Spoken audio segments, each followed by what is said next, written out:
Arcane Season 2, Episode 7. What is the aftermath of that event?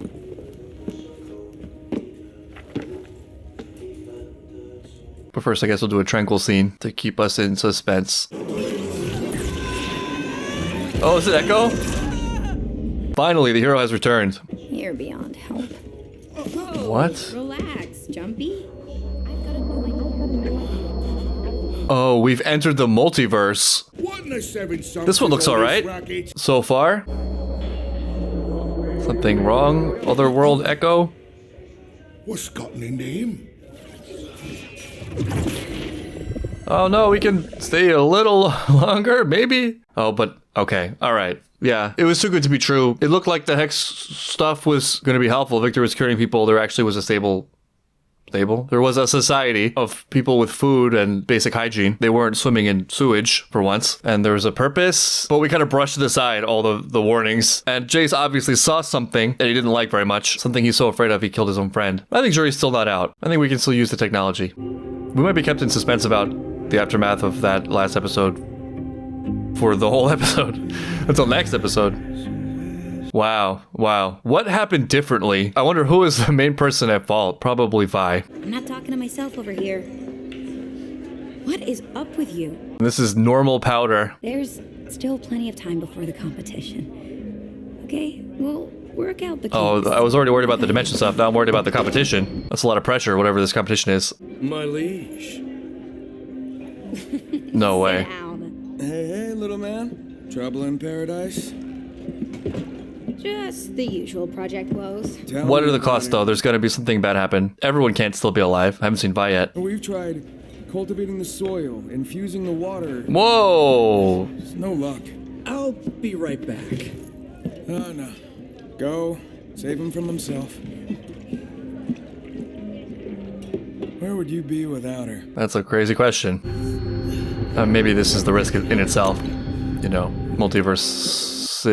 After watching a lot of movies, I'm an expert on multiverses, and one thing I know scientifically is that they're very unstable. You risk destroying the very fabric of space and time itself. Your very existence here is a threat. There's also the question of fate and destiny, and maybe everything leads towards a certain point, Steins Gate style. You know, one thing I learned as a bartender, as good as it feels to pour everyone's drink, you need to fill your own cup every now and again. I think I was just saying that. I think I called it benevolent selfishness. And I made the analogy of making sure your cup has no holes in it first, and then filling your cup. Then you can see how to help other people patch their cups. And then and only then should you start to pour water into people's cups. The way it often works, and I think it's worked out in the show a lot, is people try to pour their own water into other people's porous cups, not because it helps them, but because they hope they will also get water poured back into their cups. You end up with a bunch of empty cups and everyone's all wet. I think despite the fact that it may even be disincentivized out of maybe misappropriated jealousy or bitterness or selfishness, it's okay to put yourself first. More than okay, I think it's a good thing to make sure you are good and strong first, even if that means you have more than other people. If you have the really orientation and really care, you probably want to give. You just want to give in the right ways, in ways that will actually help people and not just be wasted or exploited. I think it's okay not to drain yourself for people who have no ability to hold water. I think it's okay to have a lot more than other people. The most important things, I think, are actually your ultimate goal and motivation. Are you just selfish and want everything for yourself without any regard to other people? Or do you really want to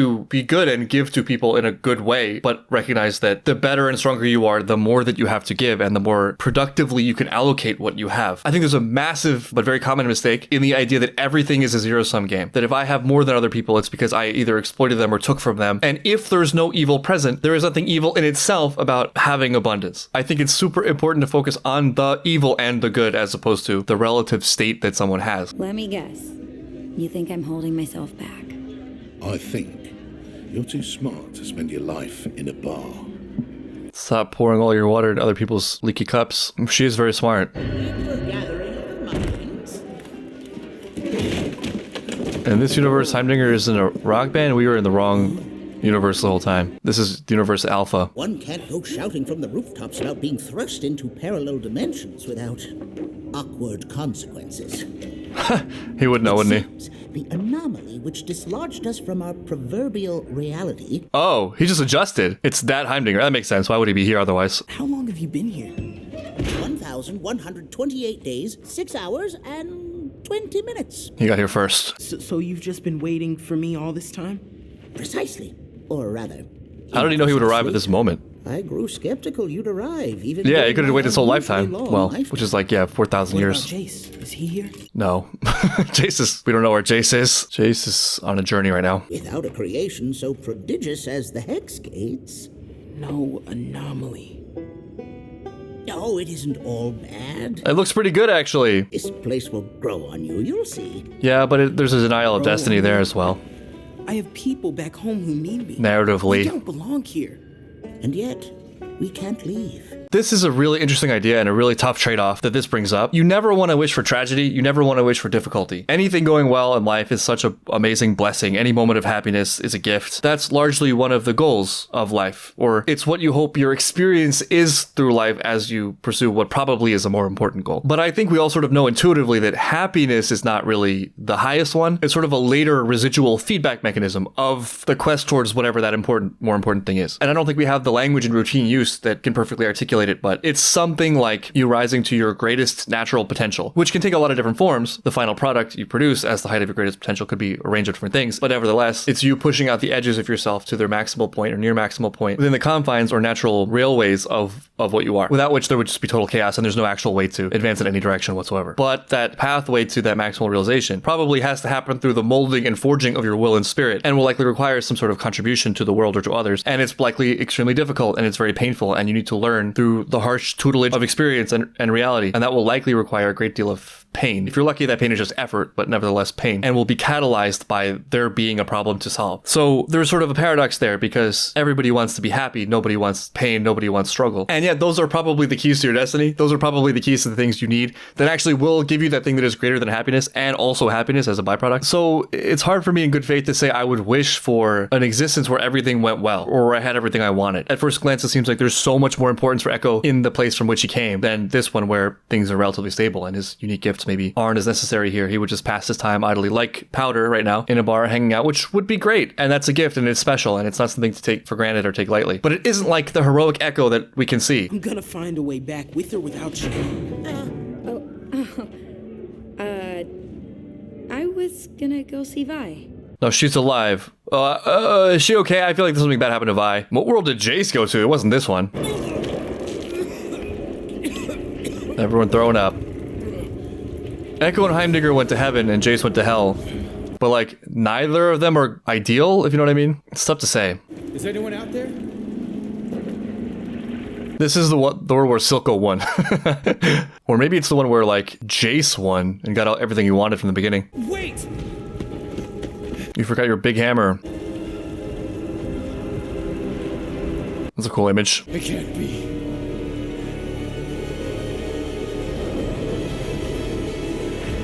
Yeah, doesn't look so great. You had one of your funky dreams about an energy storage device that you swore would win the competition, so... They're building it right now, For maybe. help. I came to you.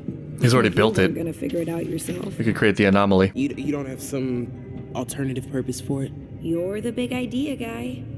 Sorry, sis. Oh, no, I knew something was wrong. She's dead? I wouldn't want to say that in this dimension. Then, okay, all right, wow. There's a lot to unpack. It says a lot about Powder. This is the Powder that's still doubting herself as not good enough and not capable. Whereas in our universe, she proved that she's very capable, extremely capable. You gave us the tip. We went on that job because of you. The job. That's why there's no hex tech here. You should leave. Go, before I do something I regret. Believe me, I'm working on it. That sucks. They just kind of destroyed that relationship in this world for her. I don't really know how it works, but that was kind of mean for this Powder who hasn't done anything wrong. Go spin the wheel and see where it lands. Here we go again. Terrible. You gotta watch Powder suffer in this world too.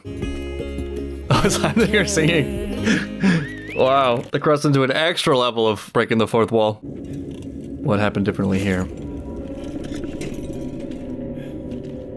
It's also possible this is the future, which would explain why he would do something as crazy as killing Victor.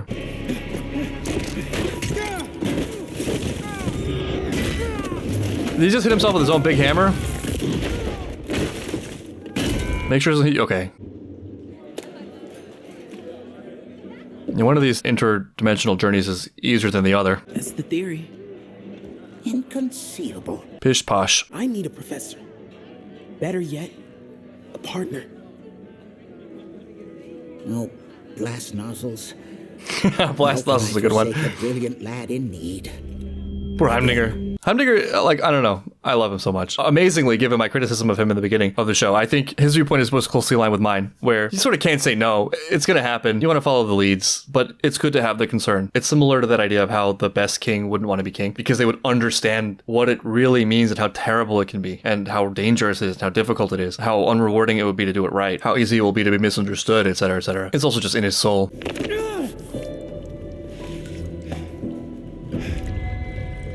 Can you just help us or like tell us what you want? He's my mentor now. And I've treated him. It's going crazy. Please. Exactly like this. Oh, turns out he just spent his all his time in a hole. A lot of time to think. I feel like I'm just like ignoring everything the show's trying to tell me and just stubbornly refusing to look at it, but still not sold that this is all bad. Like, of course, there is a bad ending. That's true of anything. It's not hard to imagine it. And actually, I think it should be imagined. It's really good to have a point of fear as a baseline on the opposite end of a point of hope. It's oversimplified, but then you're going away from point A and towards point B. This is the future that you have to be afraid of and avoid with Hextech. It doesn't mean it's the only path for Hextech. Oh, his big hammer's gone. I had this dream where things went another way. She looks so badass. She does punch a lot. Nothing scared her. No, not my sister. That's not true, yeah. She's very scared. You aren't the kind of person who helps other people with their projects. That's Your one way to put ideas it. change the world. I can't shake the feeling that that's who you're supposed to be. That's one of the interesting conundrums that this brings up, this whole thing. Yeah, I don't know if Jinx is the best route for Powder, but I think it is a really interesting example of this kind of paradox between wanting happiness but not wanting terrible things to happen, but also the potential significance of adversity. And this is sort of a crazy idea, but it's possible a lot of modern society's greatest problems emerge from the lack of adversity. Extreme abundance relative to our ancestors doesn't give us clear parameters as to meaning and value. Those railroad tracks I was referring to that give a clear velocity of meaning. And so people just create the struggle, create their own demons to fight, because I think everyone does have a arrow pointing them in a direction. But if it's not something actively, consciously chosen, it's probably not the best one. And it's probably not all that great. Adversity has this way of choosing that for you. Whereas if you have no adversity and you don't choose one that's really good, you will still have one, but it's like it can point in any number of random self-destructive directions. It's like what the evil Patriot AI said in Metal Gear Solid. We need context. Things are good. Ekko, They are good. That's why love it's confusing. my Yeah. I Right. don't want to lose what makes me chasing some wild dream. That sounds like Cope. You are you no matter what. Sometimes taking a leap forward means leaving a few things behind. I also think there's a path to freedom in learning what you don't need, as opposed to focusing on what you do. This is awful.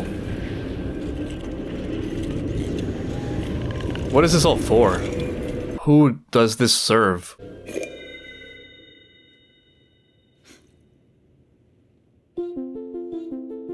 I hope we're not dragging this Powder into something terrible again. Cool shot. This is such a great feeling when you're working on something that you actually really like and are good at. The flow state, I dream of it, especially with a group of people as cool as these three. This is rough because, you know, this is developing into a romance, and Ekko's goal and the reason he's enlisting Powder is to, like, leave her. Thanks for your help. See ya. Though admittedly that would be one of the better results. Something much more terrible could happen. So, what does it do? You just Oh. asked me that. We found a time device. It's a time loop. A time loop? A A time loop. It is Steins Gate. Try going back further. Take it slow, lad. You Oh, wouldn't want to push a God. new invention too far too quickly. You guys need to go to the universe that Steins Gate exists and watch it. Quickly. Not again. Why does this keep happening? It's a time loop of people making bad decisions with time loops in the fictional multiverse. On the plus side, maybe this is the beginning of Ekko's harem adventure. Or Heimdinger's. Wow. In this episode, we're exploring multiverses and time travel. Like, how to even predict or guess the show anymore. Literally anything could happen. It could be anything.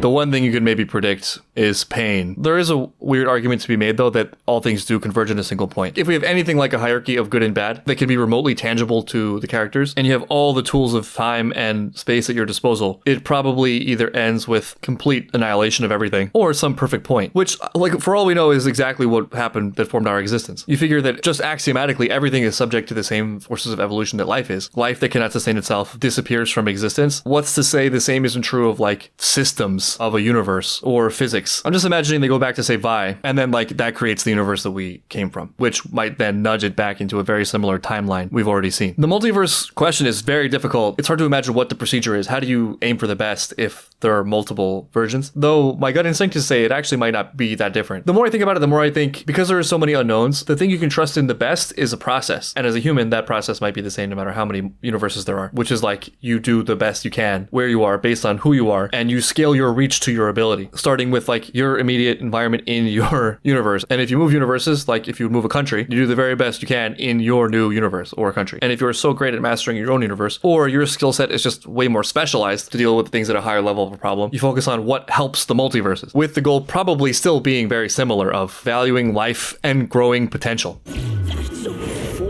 Godzooks! No! This... okay, go back. How do we go back? How do we back? Reverse? The limit is 4 seconds. Are Okay. you certain, my boy? What were the indicators? You exploded. It's 4 seconds. That's not... I don't... what's the point? We could show it off at the party. Let's not play with it for party tricks. Please go change before the party. Well, that's different dimension Heidegger's corpse fur. And what's the point of a device like this if you don't enjoy the time you have? Yeah, Heidegger gets it. We're in such a rush to get out of here. Not even thinking about powder. I don't know, man. It's tough. Tough because Ekko also is needed where he's from. Maybe that will come back around, you know, like what he said to her about you need to leave things behind in order to make a jump forward. Those are tough calls.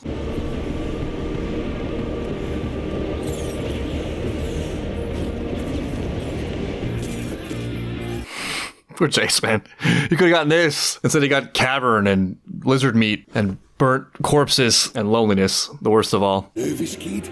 Big day tomorrow. That's all I can think about. At least Jayce doesn't have to do any competitions publicly. You've always meant the world to me, Benzo. Oh. Well, you, don't get all mushy on me now. Hey.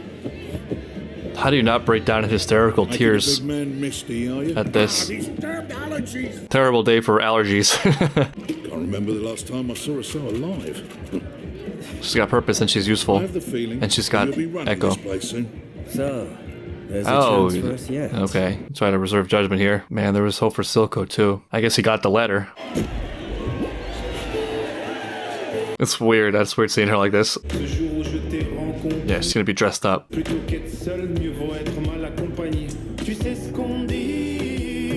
This is great. Damn, they're getting down lower than the frame rate. Yeah, you can just stay here, right? I mean, that's the temptation. It's tough. What would you do? What would you do? What would I do? I don't know. Whoa. I totally know. Actually, not that this is the best thing, but it's just what would happen looking at my historical record. I would 100% stay here for powder. What responsibility? That French dance montage really set the tone.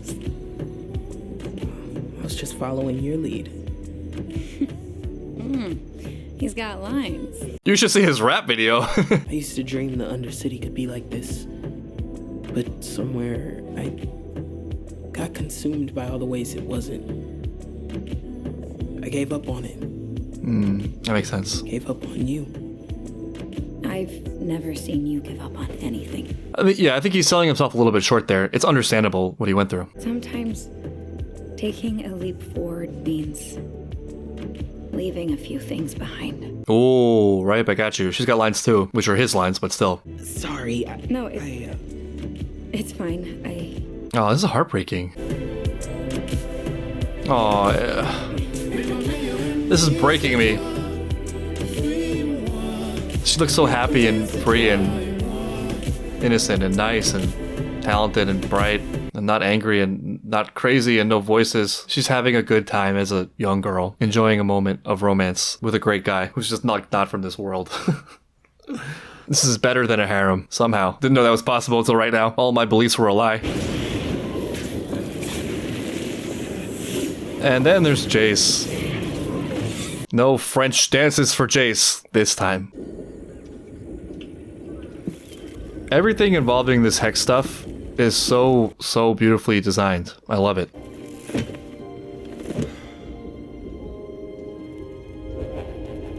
Is that him? The end of Piltover. Because of Hex Tech.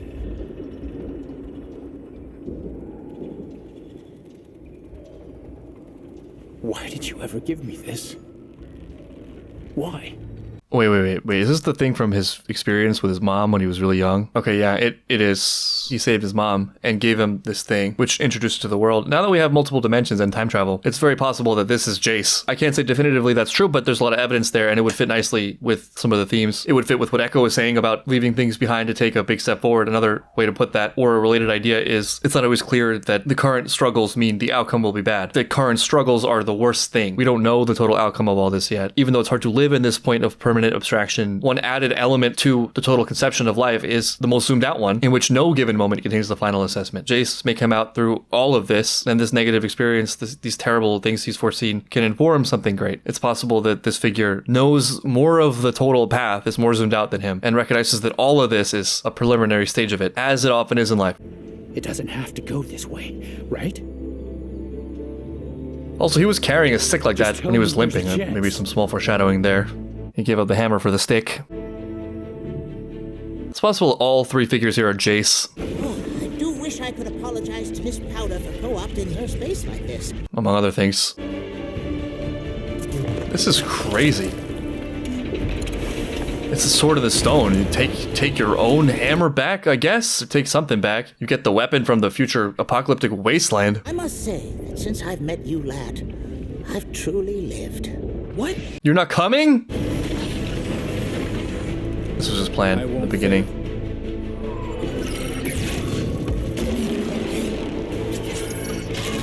I swear it. We heard that, yeah, that's why he killed Victor. But maybe, did he interpret correctly? Is it even a force for good?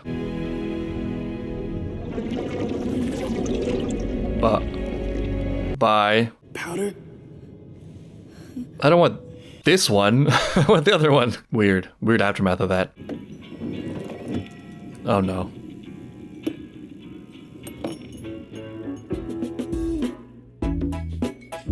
You could be so much more, Powder. You could be very capable. That episode, I think, was a masterpiece. It's one of the best episodes of the show I've seen so far. There's so much to unpack at every level. Character-wise, plot-wise, thematically, visually, it's got everything. I'll start off with something very simple. Like, for all the complexity of the show and the magic and the multi-dimensional travel and the political war, whatever, one of my favorite scenes from the entire show, from this episode, was their dance scene.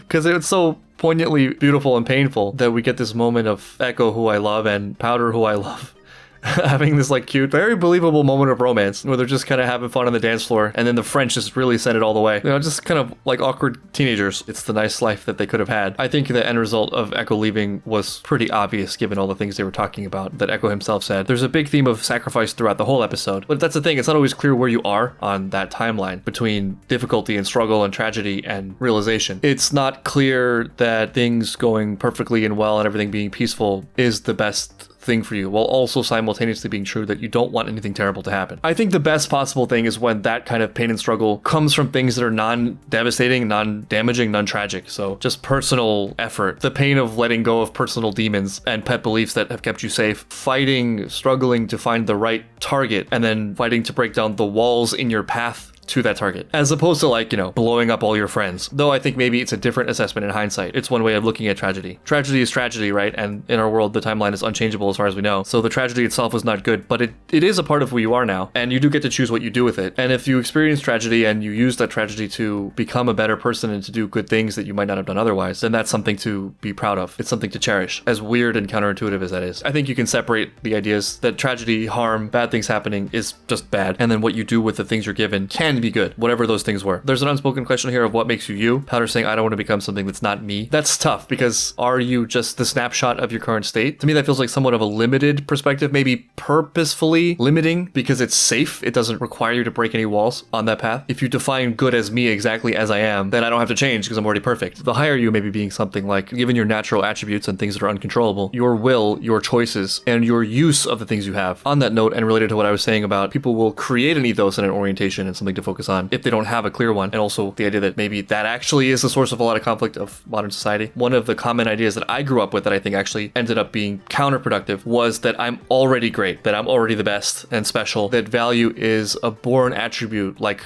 eye color or something. I agree that that's true in potential, but there also then is a journey to realize that potential. That's, I think, what's lost in that idea. It robs people of their destiny. And without a destiny, we turn to all sorts of bizarre things to apply that energy towards, because we still have that energy. The work must be done to find the journey, and then the work must be done to perform the journey. And those can happen simultaneously or are interwoven with each other, which I think is what's happening for the characters now. It's not really clear that they have it all figured out now. They don't really know the full picture and know what they're going for, but they're following their callings and they're working hard to do the right that they can see in the moment, and that will inevitably lead them to make mistakes. I mean, I don't think we've had the final assessment of what Jayce really did last episode. In his mind, he's coming back and killing Victor to save humanity, but we just don't know. We don't know who the hooded figure is yet with any certainty. We don't know what the ultimate goal is. We only know their characters and their ethos and like believe and hope that they'll figure it out.